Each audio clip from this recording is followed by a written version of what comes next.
আসসালামু আলাইকুম। Hello everyone, আশা করি সবাই ভালো আছেন। নতুন একটি ব্লগ ভিডিও নিয়ে আমি চলে এলাম। তো এবার গ্রামে গিয়েছিলাম, গ্রামে গিয়ে কাঁঠালের তরকারি খেয়েছি। কাঁঠালের তরকারি খাইনি, বাট কাঁঠাল নিয়ে আসছি গ্রাম থেকে। সেই কাঁঠালের তরকারির যে রেসিপিটা সেটা আপনাদের সাথে শেয়ার করব। তো এই যে কাঁঠাল দেখতেছেন, এটা আমার শাশুড়ি মা কাঁঠাল কাটতেছে। আমি যে কাঁঠালের মধ্যে কষ থাকে দেখে আমি আগে থেকেই কাঁঠাল কাটতে পারি না। তো আমার ছোট যা আর আমার শাশুড়ি সবসময় কাঁঠালটা কাটে। তো আজকে আমার শাশুড়ি কাঁঠালটা কেটে দিচ্ছে। তো উনি কেটে একদম সেদ্ধ করে বেছে রেডি করে দিয়েছে। আমি ঢাকায় নিয়ে এসে তারপরে রান্না করেছি। আপনারা কে কিভাবে কাঁঠাল রান্না করেন? আমি তো গরুর মাংস দিয়ে খেয়েছি, মুরগির মাংস দিয়ে খেয়েছি। তো আমি আজকে এমনি রান্না করব। আমার হাজব্যান্ড আবার এই মাংস এগুলো দিয়ে রান্না করা পছন্দ করে না, তো ওর জন্য আজকে হচ্ছে আমি এমনি রান্না করব, শুধুমাত্র কাঁঠাল। তো কাঁঠালটা রান্না করব গরুর মাংস বা মুরগির মাংস যেভাবে রান্না করে সেম একই প্রসেসে রান্না করব। তো রান্না করার জন্য চুলায় একটি প্যান বসিয়ে দিয়ে সেখানে আমি তেলের মধ্যে পেঁয়াজ কুচি, কাঁচামরিচ কুচি আর গরম মশলা দিয়ে দিয়েছি, এলাচ দারচিনি। আর এখন দিয়ে দিলাম হচ্ছে আদা রসুন আর পেঁয়াজের পেস্ট। এখানে আমি 4 চামচ পরিমাণ দিয়েছি। কাঁঠালটা আমার শাশুড়িমা বাড়ি থেকে একদম কেটে সেদ্ধ করে তো রেডি করে দিয়েছে। আমি বাড়ি থেকে এসে ওই দিনই কাঁঠাল রান্না করছি, কারণ আমার কাঁঠালের তরকারি খুবই ভালো লাগে, খুবই পছন্দ করি আমি কাঁঠালের তরকারি। রান্না করে আমি ফ্রিজে রেখে দেই, অনেক দিন পর্যন্ত খাই। তো আদা রসুন পেস্টগুলো আমি একটু কিছুক্ষণ কষিয়ে নিয়ে তারপর আমি এর মধ্যে হলুদ, মরিচ, ধনিয়া এসবের গুঁড়ি দিয়ে দিলাম। তো দেওয়া হয়ে গেলে এখন আমি এটাকে খুব সুন্দরভাবে কিছুক্ষণ কষিয়ে নেব একটু পানি দিয়ে।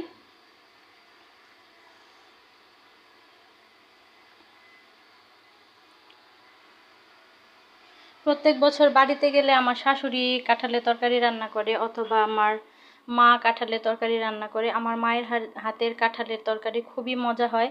বিশেষ করে সব ধরনের রান্নায় অনেক মজা হয় আমার মায়ের হাতের। কাঁঠালের তরকারিটা তো কোনো কথাই নেই। তো এবার যে মায়ের হাতের কাঁঠালের তরকারি খেতে পারিনি, কেননা মা অসুস্থ ছিল, যার কারণে মা কোনো রান্না বান্নাই করতে পারেনি। আমার ভাবি সব রান্নাবান্না করে খাইয়েছে। আর এই তো কাঁঠালগুলো এই যে দেখছেন আমার শাশুড়ি মা একদম রেডি করে দিয়েছে বাড়ি থেকে। ছোট যা এটা হচ্ছে একদম খুব ভালোভাবে কাঁঠালের বিচির উপরে যে একটা আঁশের মতো থাকে সেটা একদম ছিলিয়ে তারপরে রেডি করে দিয়েছিল। তো বাসায় নিয়ে এসে আমি শুধু রান্না করছি।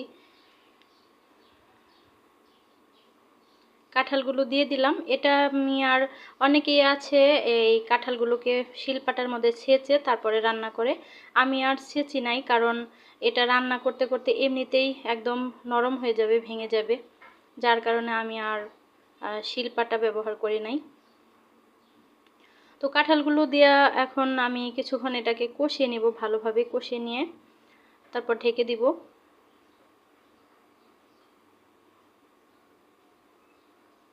কাঁঠাল রান্নাটা অনেক আস্তে আস্তে অনেক সময় নিয়ে রান্না করতে হয়, তা না হলে ভালো হয় না, ভিতরে মশলা ঢোকে না। তো অনেক সময় নিয়ে আমি এটাকে কষিয়েছি। তারপর এখন আবার একটু নেড়ে চেড়ে তারপর আমি পরিমাণ মতো ঝোল দিয়ে দিব, কাঁঠালটা সেদ্ধ হওয়ার জন্য, ভেতরে মশলাটা সুন্দরভাবে ঢুকে যাওয়ার জন্য। আমার কাছে কেন জানি মনে হচ্ছে তেলটা একটু কম হয়েছে। কাঁঠালের তরকারিতে কিন্তু অনেক তেল লাগে, তো আবার একটু তেল দিয়ে দিলাম। আর পরিমাণ মতো পানি একদম একবারে এখন দিয়ে দিব, দিয়ে তারপর এটাকে আমি অনেকক্ষণ রান্না করব। এই তো এখন পুরোপুরি বলক উঠে গেছে। এই যে প্রায় রান্না এখন হচ্ছে শেষের দিকে, রান্নাটা প্রায় হয়ে গেছে।